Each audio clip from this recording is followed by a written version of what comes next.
Bienvenidos a nuestra segunda sesión en la materia de Derecho de Amparo 1 y hoy estaremos revisando nuestra legislación para poder entender las diferencias que existen entre un amparo directo y un amparo indirecto con base ya en el marco jurídico vigente y actualizado necesario en este juicio de amparo, que es una de nuestras protecciones constitucionales con las que contamos. Voy a compartir y cargar nuestro material.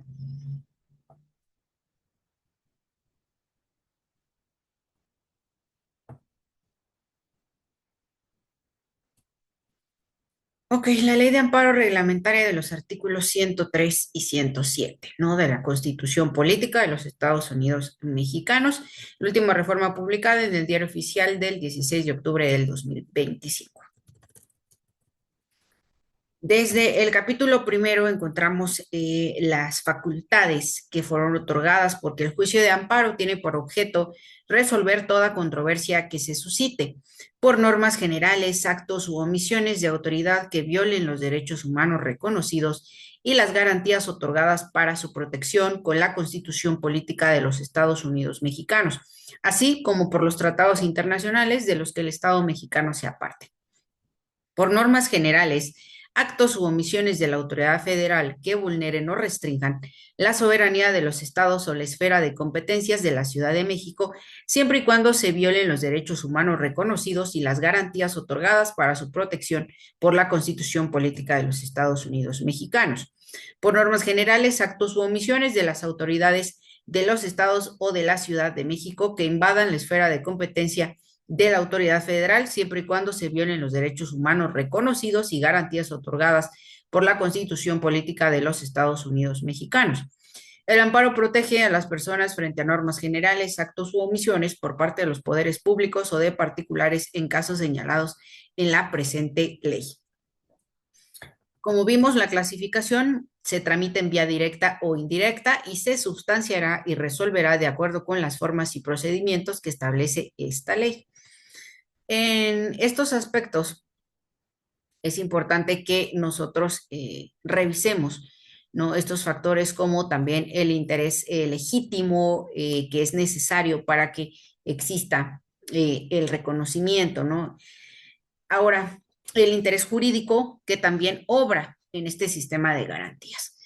Recordando los plazos, ¿no? El plazo para presentar la demanda de amparo es de 15 días, salvo que cuestiones que cuando se reclame una norma general autoaplicativa o el procedimiento de extradición en el que será de 30 días. Cuando se reclame la sentencia definitiva condenatoria en un proceso penal que imponga pena de prisión, podrá interponerse en un plazo de hasta 8 años. Cuando el amparo se promueva contra actos que tengan o puedan tener por efecto privar total o parcialmente en forma temporal o definitiva de la propiedad, posesión o disfrute de sus derechos agrarios a los núcleos de población ejidal o comunal, en que será de 7 años contados a partir de que, de manera indutable, la autoridad responsable notifique el acto a los grupos agrarios mencionados. Cuando el acto reclamado implique peligro de privación de la vida, ataques de la libertad personal, fuera del procedimiento, incomunicación, deportación, expulsión, proscripción o destierro, desaparición forzada de personas o alguno de los prohibidos por el artículo 22 de la Constitución Política de los Estados Unidos Mexicanos, así como la incorporación forzosa al ejército, armada o fuerzas aéreas nacionales en que podrá presentarse en cualquier tiempo. Lo mismo, por supuesto, a partir de en cuestiones de salud, son efectos inmediatos por la vida de las personas.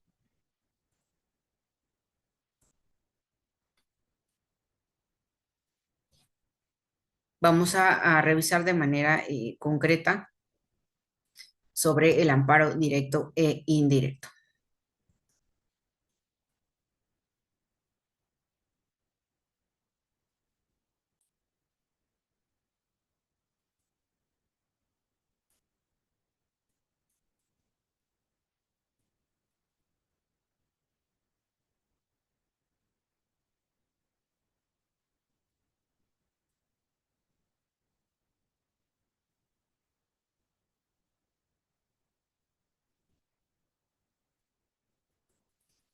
Empezamos con el amparo indirecto en cuanto a su procedencia y la demanda, procede contra normas generales que por su sola entrada en vigor o con motivo del primer acto de su aplicación causen perjuicio a la persona quejosa.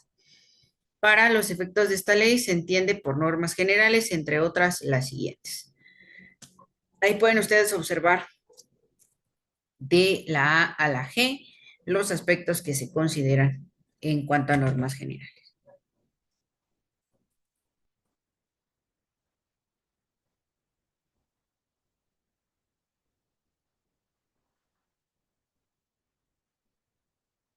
En la fracción segunda, contra actos u omisiones que provengan de autoridades distintas de los tribunales judiciales, administrativos o del trabajo.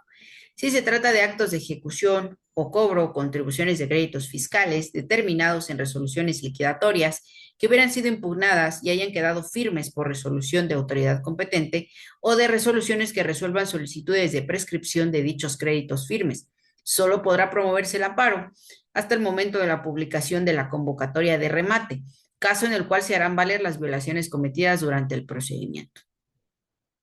3. Contra actos, omisiones o resoluciones provenientes de un procedimiento administrativo seguido en forma de juicio, siempre y cuando se trate de las siguientes. La resolución definitiva por violaciones cometidas de la misma resolución o durante el procedimiento. Actos en el procedimiento que sean de imposible reparación, entendiéndose por ellos los que afecten materialmente derechos sustantivos tutelados en la Constitución política. Contra actos de tribunales judiciales, administrativos, agrarios o del trabajo realizados fuera de juicio o después de concluido. 5.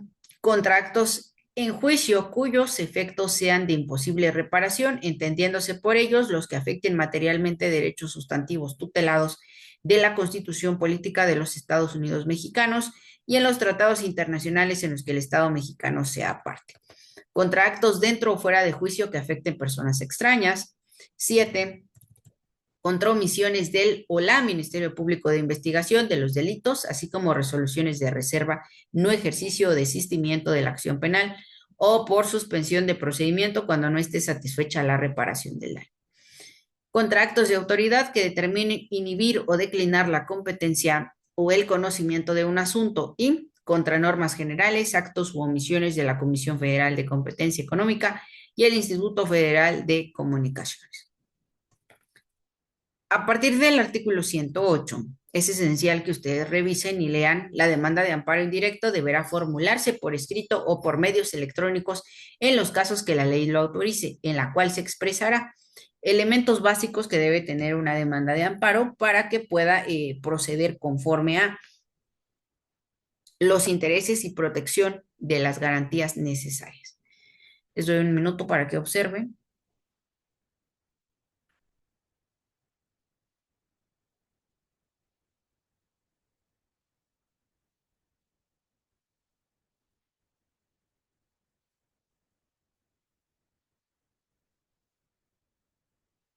Y bien, pasamos de estas fracciones al artículo 109. Cuando se promueve el amparo en los términos del artículo 15 de esta ley, bastará para que se tramite a la demanda y que se exprese: 1. El actor reclamado; 2. La autoridad que lo hubiese ordenado si fuere posible; 3. La autoridad que ejecute o trate de ejecutar el acto y, en su caso, el lugar en que se encuentre la persona quejosa, ¿no? Todos estos aspectos que mencionábamos sobre el acto reclamado, ¿no? El acto reclamado en el juicio de amparo contiene, es la norma, digamos, ¿no? Es la norma, acto u omisión de una autoridad a juicio del quejoso viola sus derechos humanos o garantías individuales y que se impugna mediante el juicio de amparo para que un juez federal determine si la afectación es ilegal o, en su caso, la anule o la corrija. Es el objeto central del juicio una conducta a hacer o no hacer de una autoridad que se considere contraria a la Constitución y que causa un agravio al gobernado. El gobernado sabemos que es, en este caso, el quejoso, ¿no? Características clave. ¿Qué características debe tener este acto reclamado? hay una autoría, debe ser generado por una autoridad federal, estatal o municipal. Hay una violación de derechos. Se considera que vulnera derechos fundamentales protegidos por la Constitución y tratados internacionales. Hay una conducta, porque puede ser una acción, un hacer, como emitir una ley o sentencia, o una omisión, un no hacer, cuando la autoridad debió actuar. Hay una imputabilidad, es una conducta unilateral obligatoria y coercitiva del Estado que afecta a la esfera jurídica del particular. ¿Cómo podemos tener o cómo podemos mencionar algunos ejemplos? Como la emisión de una ley general, un reglamento o una ordenanza, una sentencia o una resolución judicial que pone fin al juicio, un acto de molestia, como una detención ilegal o una orden de cateo, la negativa de una autoridad a otorgar un permiso o servicio, y la existencia de este acto reclamado es un requisito fundamental para la procedencia del juicio de amparo, ya que sin él no hay materia que analizar ni violación eh, fundamental, ¿no? Eh, las autoridades en su caso van a tener que responder conforme a la evaluación de este.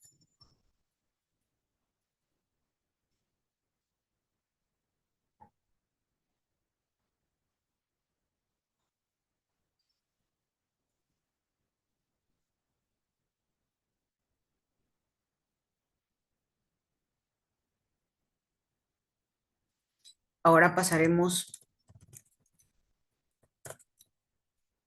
al amparo directo. Aquí está.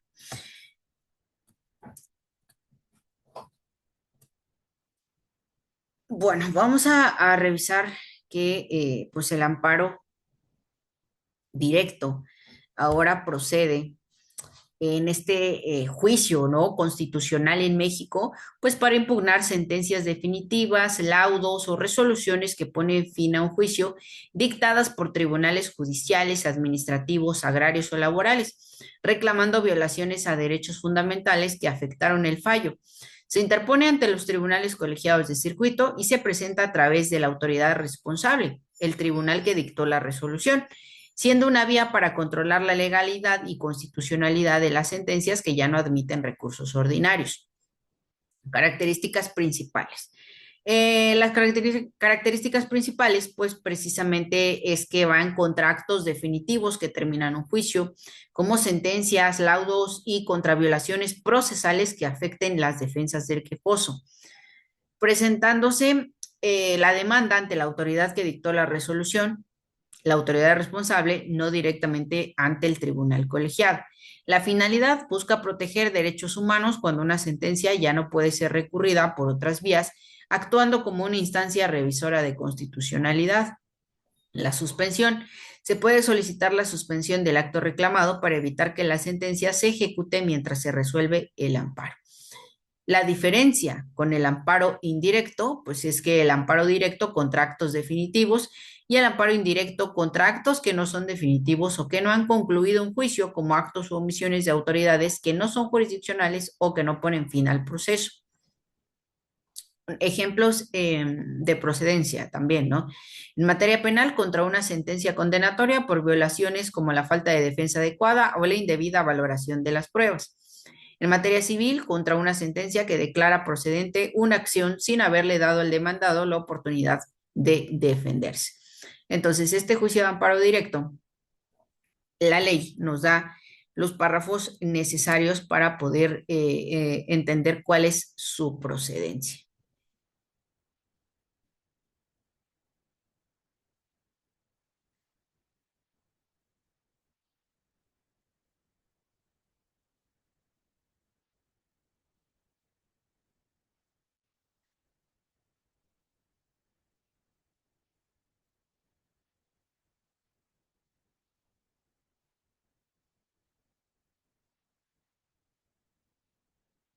Bueno, ya que pudieron observar este apartado, de la misma manera, encontramos que este amparo directo también es, en los juicios de orden penal se consideran violadas las leyes del procedimiento con trascendencia a las defensas de la persona quejosa cuando va a haber un apartado A para el sistema de justicia penal mixto y un apartado B para el sistema de justicia penal acusatorio y oral, es decir, en cuestiones de libertad, ¿no?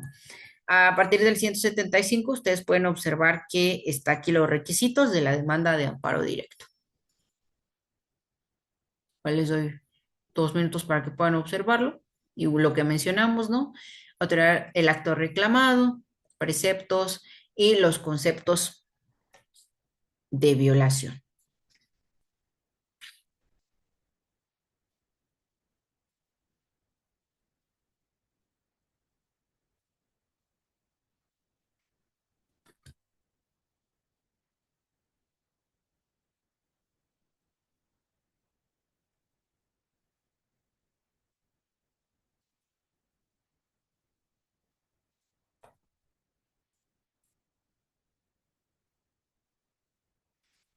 Bueno, estas son las bases, ¿no? Fundamentales dentro de la ley de amparo para que ustedes puedan realizar esta comparativa, ¿no? Conforme a las necesidades legales, necesidades doctrinarias que contiene pues nuestra materia de derecho de amparo.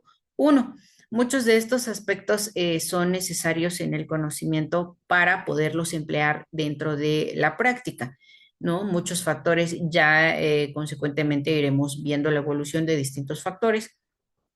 Sin embargo, yo espero que hayan llegado al final de este video y que ustedes puedan revisarlo, ya que por algunas cuestiones no se han podido conectar. Sin embargo, recuerden por favor subir su actividad final y revisar las fechas. De antemano estaremos en contacto por nuestra plataforma institucional o bien por el grupo vigente, donde podemos enviarnos los distintos informativos acorde a nuestra materia.